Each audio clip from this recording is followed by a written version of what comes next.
All right, students, let's do something a little bit more complicated. Let's make an enemy that moves in a pattern like this gentleman right here. So here's what we're going to need to do. We're going to need to make another blueprint. So I'm going to right-click in my enemies folder, choose blueprint class, and we want to choose our enemy base as our inherited blueprint class. And I'm going to call this guy enemy patrol 1. So, for starters, let's give him his own color. I'm going to go ahead and make this guy, let's say he's wood. So he has a different look. Let's head to our event graph. As usual, if we want to change how many hits he takes to kill, we'd add that on here with enemy health. Let's say he takes 3. And we can also change his score value if we wanted. Now, the next thing we need to do is we're going to make an array. So I'm going to click a new variable here, and I'm going to call this patrol points.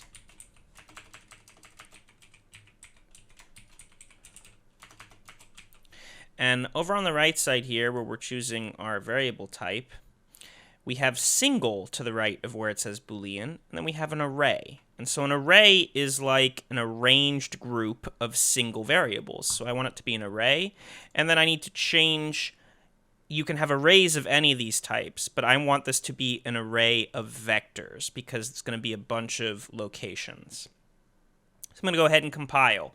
Now, I could build it out here, but it's going to be simpler to build it in my event graph. So when we begin play, we are going to set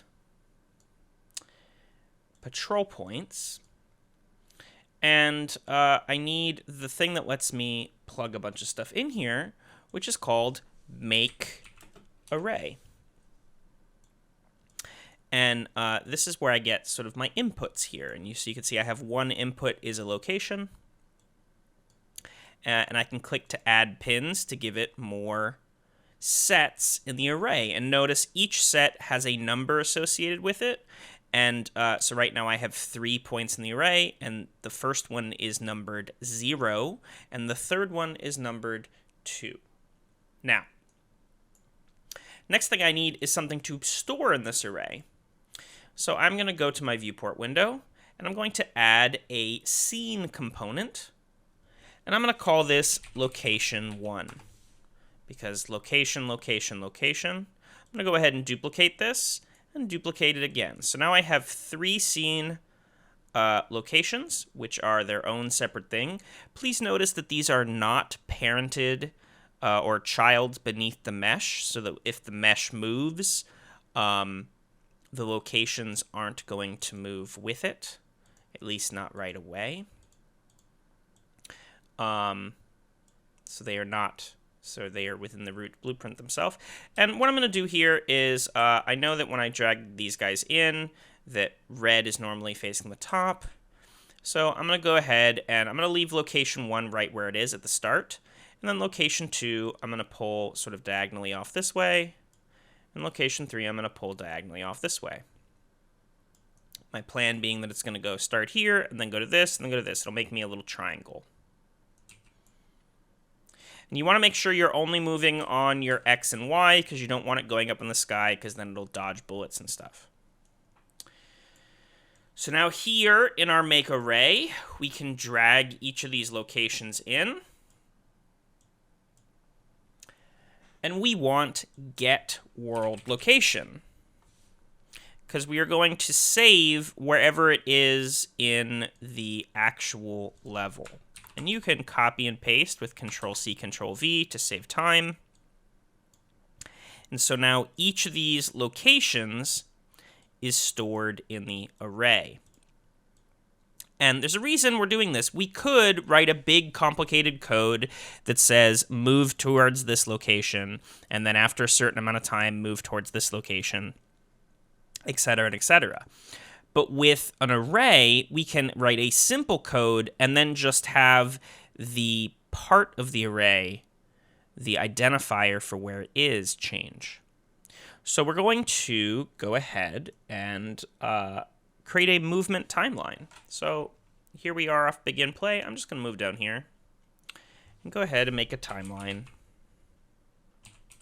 And I'm going to call this guy movement timeline.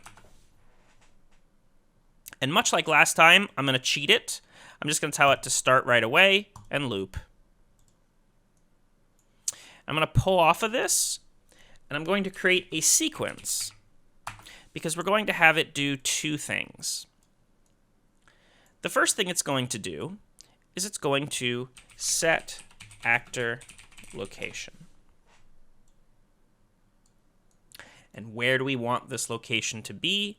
We're going to move ourself, and we want the new location to get our current location. So get actor location.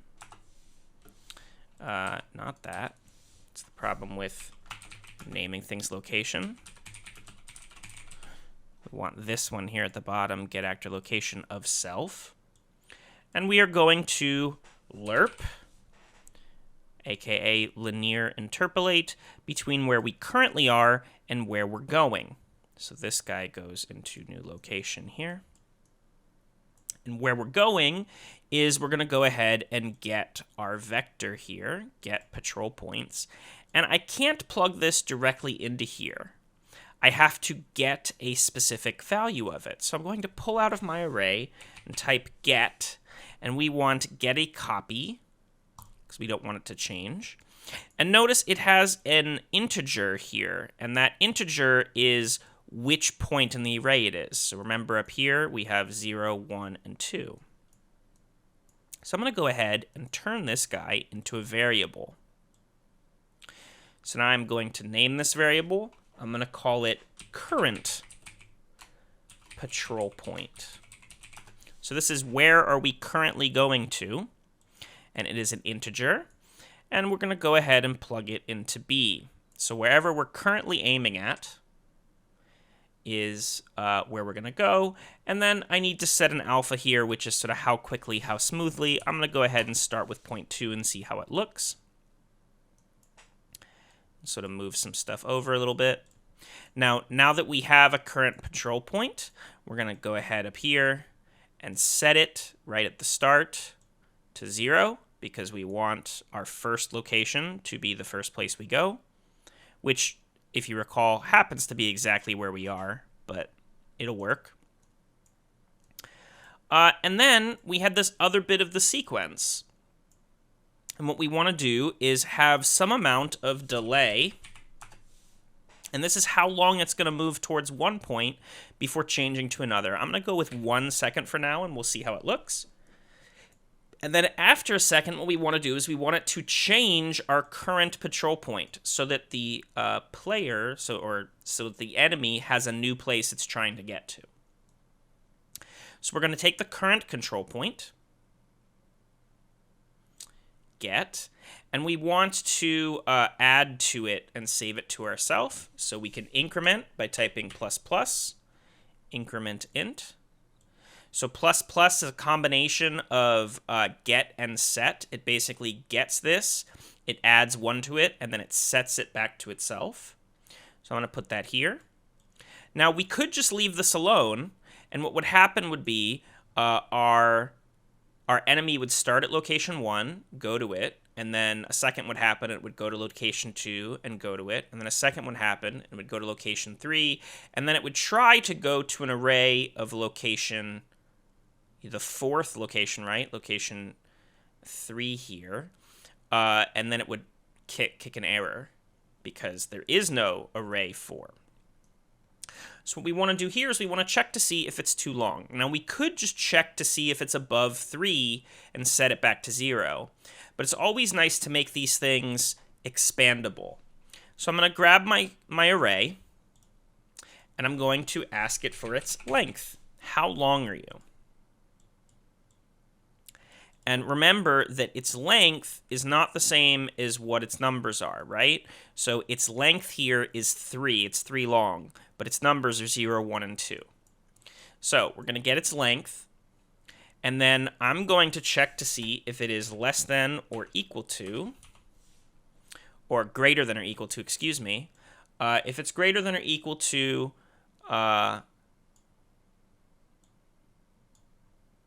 where we currently are. So is our current number that it just added to greater than or equal to the length? So over here, we're going to do a branch. And if that condition is true, well, then we will set current control point back to 0. So now it's going to start here, add 1 and go here, add 1 and go here, and then when it gets to 3, it's going to go, oh, that's too big, and set it back to 0. Now, the nice part about writing it this way is if you duplicate this guy and make one with a lot more locations, you can add a number of extra pins here. All right, I think this is solid, so I'm going to compile. No errors. And I'm going to go ahead and grab enemy patrol 1 and set him up here. Now, if we go ahead and look in the enemy for our locations, there is the location where it is, and then there's one there, and then there's one there. So he will move in this little triangle shape. Let's have a look. You can see he has a nice little pause between it, and then he slides from one to the other. Now, in the next video, we're going to go ahead and add shooting, and so you can imagine how you could combine this with an enemy that shoots at you, or even an enemy that just shoots straight. Now, you could also combine this with the pawn flying movement, and then add the AI move to. All you would have to change is you would remove the lerp, and instead, when you AI move to, this right here, this get from the patrol point, is your destination, right? These are locations. So this guy goes straight into here.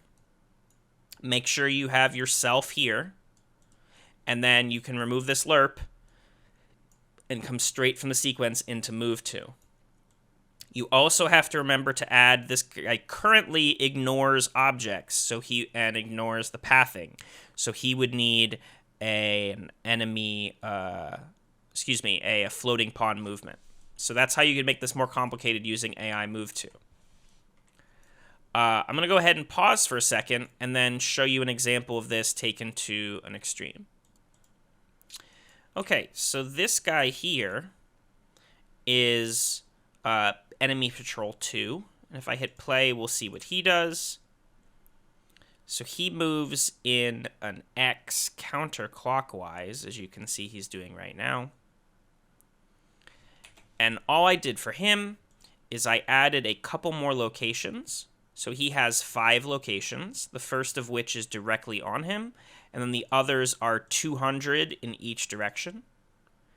And on my array, the array has 8 locations, but notice 4 of them are that first start point, because you can reuse the location. It comes into the array multiple times. So here it starts at 1, goes to 2, goes back to 1, goes to 3, etc. Note my code down here didn't change at all because I based the reset on the length. So all this code stays the same. All I did was duplicate the enemy and made some changes here, and now I have an entirely different enemy type.